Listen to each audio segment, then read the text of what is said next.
Assalamualaikum warahmatullahi wabarakatuh. Alhamdulillahirabbil alamin. Wassalatu wassalamu ala asyrafil anbiya'i wal mursalin sayyidina wa nabiyina Muhammadin wa ala alihi washabbihi ajmain amma ba'du. Pemirsa Khilafah News yang dirahmati oleh Allah, jumpa lagi dengan program kita, yakni Kabar Petang.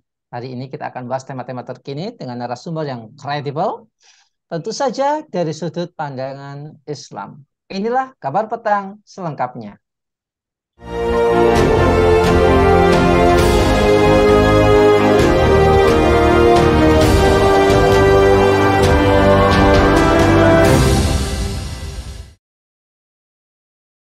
Wacana pemilu 2024 ditunda kembali mencuat. Terbaru Pengadilan Negeri atau Pengadilan Negeri Jakarta Pusat mengetok palu pemilu 2024 ditunda hingga 2025. Keputusan tersebut tertuang dalam putusan perdata yang diajukan Partai Prima dengan tergugat Komisi Pemilihan Umum, menghukum tergugat atau KPU untuk tidak melaksanakan sisa tahapan pemilihan umum 2024 sejak putusan ini diucapkan dan melaksanakan tahapan pemilihan umum dari awal selama lebih kurang 2 tahun.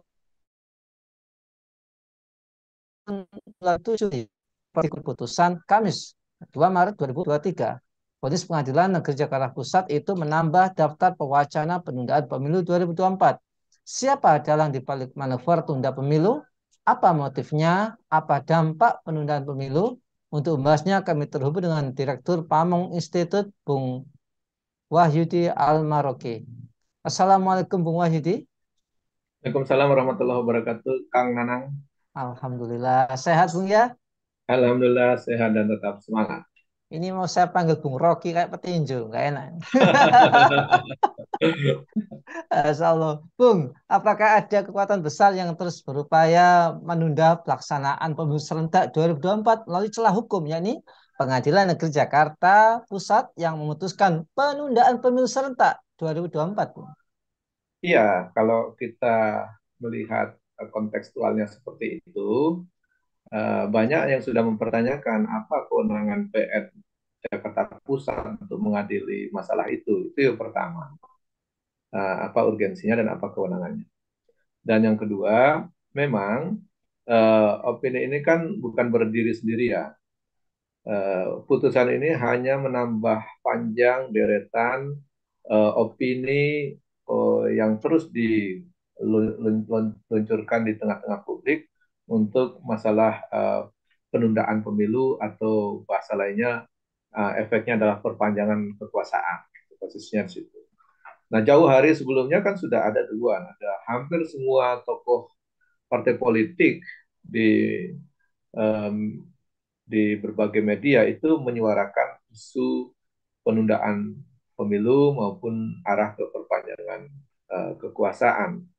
Nah, kalau kita lihat itu kan ada dari awal tahun 2022 itu udah muncul dari PAN itu, Pak Julhas, yang juga melemparkan isu atau gagasan penundaan pemilu dan memperpanjang masa kekuasaan dengan alasan ya macam-macam. Kemudian ada juga LBP, kemudian juga ada Golkar, Erlangga Hartarto, kemudian juga ada Caimin, kemudian juga ada dari P3, Mardiono. Pimpinan Partai 3 itu yang terakhir kali ini juga di bulan Februari 2023 juga menghembuskan isu penundaan pemilu lagi dan perpanjangan. Artinya apa? Kalau kita lihat, hampir semua pimpinan partai politik, minimal ada 5 tadi saya sebutkan, itu berturut-turut, entah disengaja atau tidak, tetapi kalau dalam konteks politik kan nyaris tidak ada yang disengaja, pasti ada desain. Untuk melemparkan tengah publik isu tentang penundaan pemilu dan perpanjangan kekuasaan atau masa jabatan kekuasaan atau rejim Pak Jokowi dan kawan-kawan ini. Dan terakhir dengan isu penundaan yang 1 tahun itu oleh putusan PN Jakarta Pusat.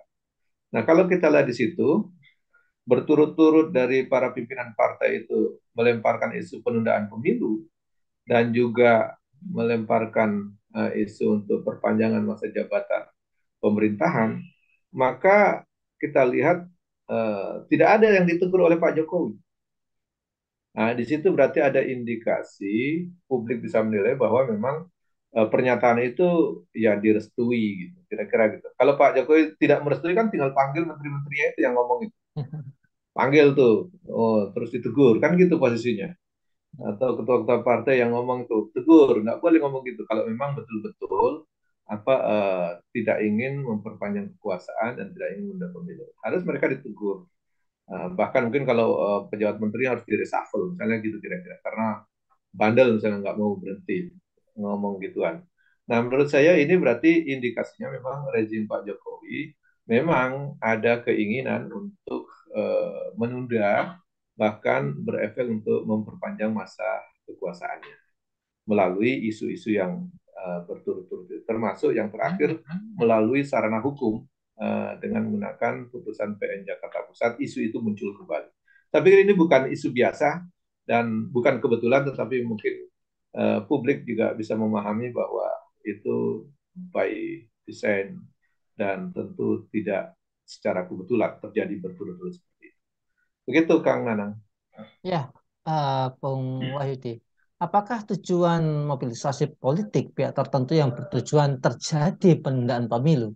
Dan apakah mobilisasi, orkestrasi memainkan isu-isu yang tujuannya untuk mengokohkan oligarki di negeri ini, Bung? Ya, kalau kita lihat kan isu itu dilempar ke publik biasanya untuk mengetes respon publik gitu. Kalau publik menolak keras, nanti ditarik mundur sedikit, kemudian dilempar isu baru lagi. Kalau publik tidak menolaknya dengan keras, maka isunya dimajukan selangkah lagi, lebih mendekati kenyataan. Kira-kira begitu. Jadi ini kan apa istilahnya isu-isu itu, makanya tadi saya bilang bukan berarti isu itu tidak apa secara kebetulan, tetapi memang sangat kebetulan gitu, kira-kira begitu. Jadi dia ya kebetulan yang disesuaikan kebetulannya. Jadi berturut-turut bertahap, habis dilemparkan isu dari apa PAN, kemudian muncul lagi isu dari Golkar menyampaikan pendapatnya, kemudian lagi ada muncul lagi dari Menteri apa Kelautan Pak LBP, kemudian muncul lagi dari PKB, kemudian terakhir lagi muncul dari P3. Ini kan berarti bukan secara kebetulan. Kalau kebetulan mereka ngomong aja bareng-bareng misalnya gitu. Jadi apa ini menurut saya eh, tujuan mereka melempar-lempar isu itu perlahan-lahan dan bertahap-tahap itu memang untuk mengetahui respon publik. Kalau respon publik begitu keras melakukan perlawanan, maka dia akan menahan diri, kemudian diredam secukupnya, kemudian dilemparkan isu baru lagi. Tapi kalau publik tidak melakukan penolakan, maka mereka akan maju selangkah lagi untuk merealisasikan isu itu menjadi lebih konkret. Gitu. Jadi kalau saya lihat ini apa istilah tes ombak itu memang mereka lakukan dan terakhir kan melalui apa putusan PN Jakarta Pusat itu yang terkait dengan penundaan. Jadi di benak publik itu kalau udah istilah menunda berarti kan memperpanjang kekuasaan rejim yang ada sekarang. Karena kan berarti tidak terjadi pergantian dan tentu itu tidak sesuai konstitusi. Kalau konstitusi itu mengamanahkan 5 tahun sekali, gitu. Kira-kira ada batasan waktu. Nah kalau dia ditunda berarti kan masih memperpanjang waktu. Atau bahkan mungkin kalau tidak ditunda mereka minta perpanjangan atau bisa jadi dengan berbagai mekanisme lain. Jadi saya lihat ini tes ombak dan tentu ada kekuatan besar di situ. Kalau kekuatannya kecil tentu tidak jalan tes-tes ini dan seterusnya. Jadi tentu mereka akan mencoba-coba lagi dengan isu-isu yang baru, dengan langkah-langkah yang lebih maju lagi untuk melakukan penundaan pemilu atau jelas memperpanjang kekuasaan mereka. Nah ini sangat tergantung kepada rakyat. Kalau rakyat membiarkan dan tidak merespon penolakan dengan keras, maka ide, gagasan, isu dari itu bisa jalan terus. Begitu Kang Nanang. Iya, next, Bung. Apakah dari manuver, kemudian ya demi manuver yang terjadi mengkonfirmasi bahwa para elit politik ini minim empati. Kemudian mereka lebih mementingkan maslahat pribadi dan kelompoknya daripada kemaslahatan rakyat, Bung. Dibuat mainan jadinya kita ini. Ya, Jadi semestinya para politisi, para menterinya Pak Jokowi ini semestinya fokus dong kerja dengan tupoksinya daripada melempar-lempar isu ini. Apa urusannya misalnya Menteri Kelautan bahas tentang penundaan pemilu gitu. Kan sebenarnya bukan urusan dia itu. Uruslah ikan-ikan itu supaya bisa kita tangkap, kita jadikan makanan bagi rakyat ini biar pintar-pintar semua. Jadi tidak sekedar menyebut nama-nama ikan. Jadi harus jadikan manfaat itu jadi gizi gitu sehingga tidak ada gizi buruk dan orang Indonesia jadi cerdas-cerdas. Saya pikir ini harus direalisasikan bukan malah urusannya kelautan malah bahas tentang penundaan pemilu kan jauh sekali itu. Sama juga kalau kita lihat misalnya ada uh, Golkar Erlangga Hartarto apa urusannya membahas tentang pemilu gitu penundaan dan seterusnya termasuk juga Caimin di PKB Zulhas di PAN dan Mardiono termasuk juga PM Jakarta Pusat tadi kenapa mempunyai apa keputusan yang bisa menyuruh menunda pelaksanaan tahapan pemilu. Jadi kalau saya lihat ini memang sudah ya mereka melakukan tugasnya yang bukan tugasnya, melampaui kewenangan yang di luar batas kewenangannya, dan tentu pembahasannya tidak untuk kesejahteraan rakyat. Saya pikir ini yang perlu digarisbawahi. Mereka sibuk menghabiskan waktu, pikiran, dan tenaganya untuk memikirkan nasib kursi kekuasaan mereka dengan cara menghembuskan isu penundaan pemilu atau perpanjangan masa kekuasaan dibanding bagaimana memikirkan nasib rakyat yang dalam kesusahan atau dalam kehidupan yang lebih susah. Ini kan mau mau puasa dan lebaran. Kenapa rejim ini tidak memikirkan bagaimana kesiapan menyambut Ramadan, kemudian kesiapan terkait dengan Idul Fitri, kesiapan fasilitas mudik, kesiapan ekonomi yang baik, ketersediaan sembako dan seterusnya supaya tidak terjadi kelangkaan, tidak terjadi kenaikan harga. Harusnya kan konsentrasi situ, bukan malah membahas terkait dengan penundaan pemilu dan segala macam, memperpanjang kekuasaannya. Nah, saya lihat di situ posisinya. Jadi watak mereka ini udah habis pikiran dan tenaga serta waktunya untuk mikirin bagaimana bisa memperpanjang kekuasaan mereka. Sementara mereka tidak memikirkan atau sedikit sekali waktunya dan tenaganya untuk memikirkan bagaimana rakyat miskin itu bisa disejahterakan dan melaksanakan tugas-tugas mereka sesuai kewenangan. Justru melaksanakan tugas yang bukan tugas mereka, menjalankan kewenangan yang melampaui kewenangan mereka. Ini saya lihat para politisi ini melakukan hal tersebut. Ini yang disebut miskin empati di tengah rakyat yang miskin. Nah, begitu kira-kira. Iya. Next, Bung. Apakah sistem demokrasi menciptakan budaya politik bahwa kemaslahatan yang seharusnya menjadi tujuan setiap aktivitas politik justru luput dari perhatian dan tidak lagi menjadi prioritas untuk diperjuangkan oleh penguasa? Iya, ini kan kalau kita lihat dalam sistem demokrasi yang menjadi persoalan besar, itu kan biaya demokrasi yang super mahal. Jadi ada istilah para politisi itu harus menyiapkan diri dan amunisinya untuk mengikuti pesta demokrasi. Ya. Jadi ada istilah pesta demokrasi itu pesta termahal di dunia itu.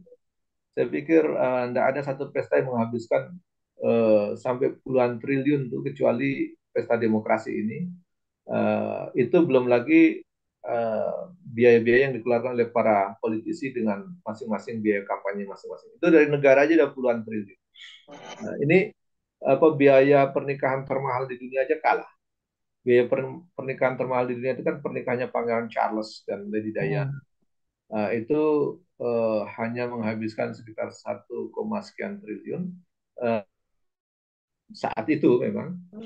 Dan sekarang kita dalam pemilu aja menghabiskan puluhan triliun. Dan ini hasilnya belum tentu kita mendapatkan pemimpin yang memikirkan rakyat gitu. Atau pemimpin yang baik, yang berkualitas, yang baik hati gitu untuk konsentrasi mikirin rakyat aja. Saya berapa kali menantang beberapa kepala daerah yang saya kenal kemudian ingin maju. saya tantang bagaimana kalau kita membuat rakyat di daerah provinsi Anda hanya dalam waktu 2 tahun bisa sejahtera semua, tidak ada lagi rakyat miskin. Saya bilang bagaimana caranya? Saya bilang gampang. Kita pernah punya apa model prototipe yaitu Khalifah Umar bin Abdul Aziz, hanya butuh waktu 2 tahun lebih. Dia membuat semua rakyatnya tidak ada lagi yang miskin dan tidak berhak lagi menerima zakat. Sehingga mereka kebingungan membagikan harta zakat itu. Anda bisa bayangkan kalau sampai pemerintah kebingungan mau membelanjakan hartanya saking banyaknya. Jadi nggak perlu lagi narik-narik pajak itu. Orang nggak suruh bayar zakat, orang datang sendiri bayar. Itu kan luar biasa. Tapi ada syaratnya. Yang pertama adalah dari pemimpin sendiri harus menunjukkan apa kepemimpinan, keteladanan, loyalitas. Dan kedua, sistem yang digunakan harus betul-betul sistem yang baik, tidak mudah korup dan tidak mahal gitu. Nah, ini yang saya tawarkan waktu itu. Tapi beberapa calon gubernur, beberapa calon bupati tidak ada yang berani menerimanya. Kenapa mereka nggak berani menerima? Karena tahap awal saya jelaskan bahwa kalau mau mencontoh Umar bin Abdul Aziz, Khalifah itu ketika dilantik, dia menyerahkan seluruh hartanya ke kas negara, gitu, Baitul Mal. Mau nggak ini calon-calon gubernur, calon presidennya kemudian seluruh hartanya dimasukkan ke APBN? Kan tidak ada yang mau itu. Jadi orientasinya aja udah berbeda. Jadi orientasi para pemimpin politisi kita itu sekarang bukan ingin berkhidmat atau mengabdikan diri, baik dirinya dan waktunya maupun hartanya diserahkan kepada negara untuk mengurus rakyatnya. Ya kan mereka masih ingin mendapatkan sesuatu dari situ. Jadi sampai kapanpun dengan pola seperti ini maka lahirlah politisi-politisi yang masih mencari untung. Bukan memang ingin menyerahkan seluruh hartanya untuk kepentingan rakyat. Nah ini saya lihat tidak nampak. Dan kalau kita lihat budaya politik demokrasi, memang dengan sistem biaya yang begitu mahal, mereka tentu setelah biaya yang begitu mahal itu, dia harus berpikir bagaimana mengembalikan uang yang sudah dikeluarkan untuk biaya pesta demokrasi itu. Biaya kampanye, biaya bikin spanduk, biaya menggerakkan tim sukses, biaya memantau, memobilisasi, dan seterusnya, biaya rapat, dan seterusnya. Nah, tentu dia harus mengembalikan itu. Dan sayangnya dia begitu berkuasa, dia berpikir adalah mengembalikan itu sekaligus dia berpikir untuk menabung, bertarung, mempersiapkan amunisi untuk pesta demokrasi selanjutnya, berikutnya. Nah itu yang budaya seperti ini yang akhirnya sulit dihindari. Akhirnya orientasi para politisi itu ya dua saja, mengembalikan modal politik, kemudian menabung lagi untuk biaya politik selanjutnya, untuk melanjutkan kekuasaannya atau memperbesar kekuasaannya. Nah, itu yang terjadi sehingga budaya politiknya betul-betul tidak ada yang berorientasi bagaimana memikirkan rakyatnya dengan sungguh-sungguh. Kalau sungguh-sungguh, tadi saya bilang mencontoh Umar bin Abdul Aziz, seluruh harta yang sudah ada diserahkan kepada kas APBN, kas negara. Wah, tentu itu kas APBN penuh itu. Banyak banyak sekarang harta-harta pejabat itu begitu besar. Anda bisa bayangkan pejabat di Direktorat Dirjen Pajak aja sampai 46 triliun itu yang Farel itu yang apa?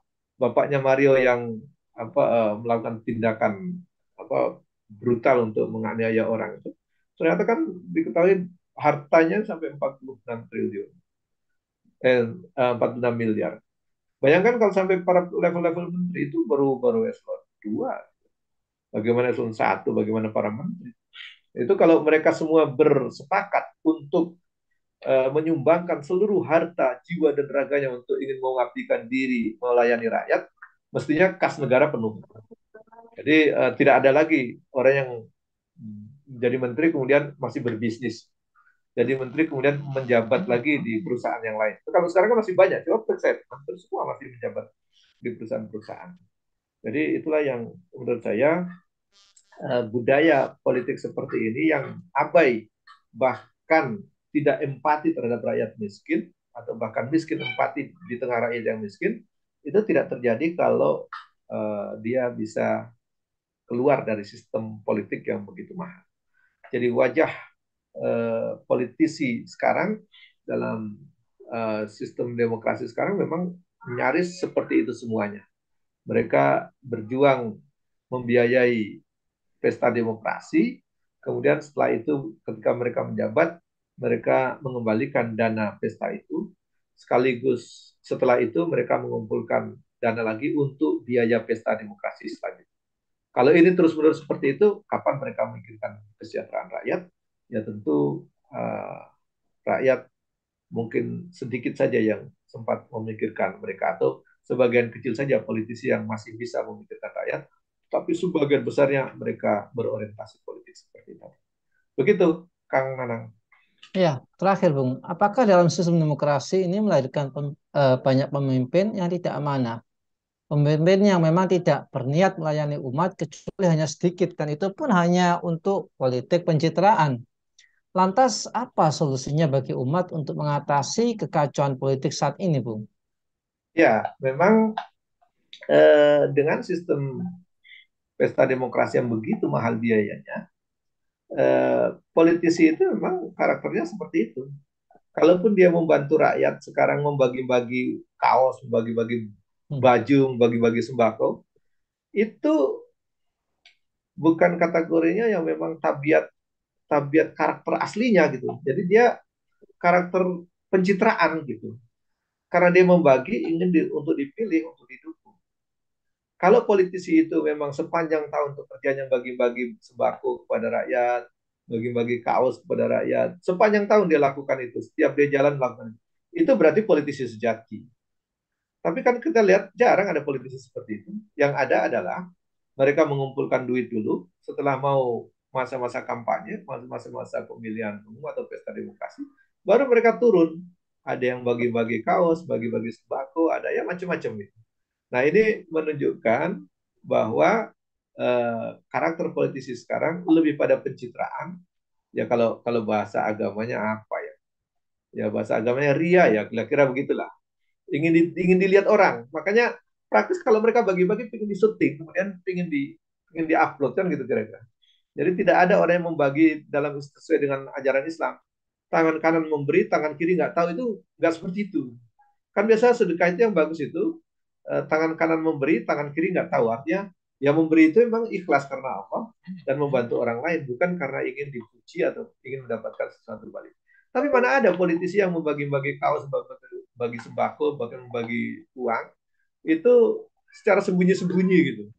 Kemudian tidak ingin dipilih. Udahlah, saya bagi tapi nggak usah pilih saya. Mana ada politisi seperti itu? Kira-kira gitu. Nah, inilah karakter politisi yang muncul dalam sistem demokrasi adalah karakter yang punya kepribadian ganda, yang cenderung split personality, cenderung sekuler, dan cenderung melakukan bagi-bagi itu hanya pencitraan, bukan karena memang niat tulus ingin membantu rakyat. Tapi itu yang apa konteksnya. Lalu apa solusinya? Ya solusinya ya tentu harus kita pikirkan bagaimana. Yang pertama adalah membentuk para politisi yang bertakwa, yang punya integritas tinggi. Kalau dia mau membagi-bagikan, dia tidak ingin pencitraan. Betul-betul niatnya seperti itu. Dan tiap saat membagi-bagikan tanpa harus menunggu masa menjelang kampanye. Itu kalau karakter itu muncul bagus. Dia punya integritas tinggi, tidak korupsi. Apa uangnya dari mana? Kan akhirnya orang mikir begitu, kira-kira gitu. Yang kedua, yang harus diperbaiki adalah sistem. Sistem demokrasi yang begitu mahal itu harus diubah menjadi sistem yang sangat murah, simple, kemudian menutup celah-celah untuk apa korupsi, menutup celah-celah untuk apa melakukan kolaborasi ataupun uh, melakukan ya kong kali kong lah terhadap para investor politik maupun kepada para politisi yang sedang bertarung. Nah, kalau itu yang terjadi memang tidak bisa diakhiri. Maka yang harus diubah adalah mengubah sistem demokrasi yang begitu mahal, yang begitu apa tidak efisien, diubah dengan suatu sistem yang lebih baik.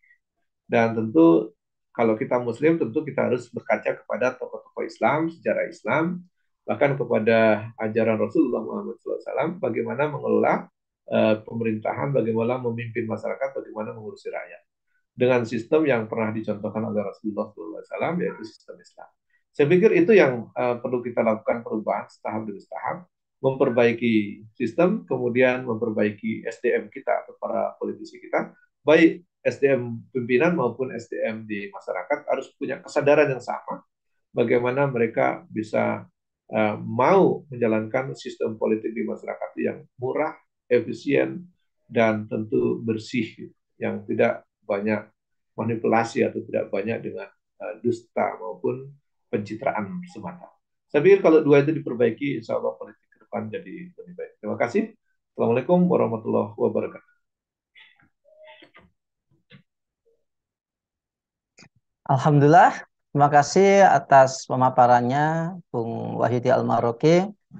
Semoga ini membawa pencerahan bagi kita semua dan ya sekali lagi inilah bukti kebobrokan dari sistem demokrasi di mana dia mengkhianati undang-undangnya sendiri, konstitusinya sendiri, dan rakyatlah yang menjadi korbannya. Baiklah pemirsa Khilafanis yang dirahmati oleh Allah, demikianlah program kabar petang kita pada kesempatan sore hari ini. Semoga kita mendapatkan banyak manfaatnya. Jangan lupa subscribe, like, komen positif, share sebanyak-banyaknya. Semoga menjadi kebaikan bagi kita di dunia maupun di akhirat nanti. Akhir kata, saya Nano Setiawan undur diri. Sampai jumpa di lain kesempatan dan wassalamualaikum warahmatullahi wabarakatuh.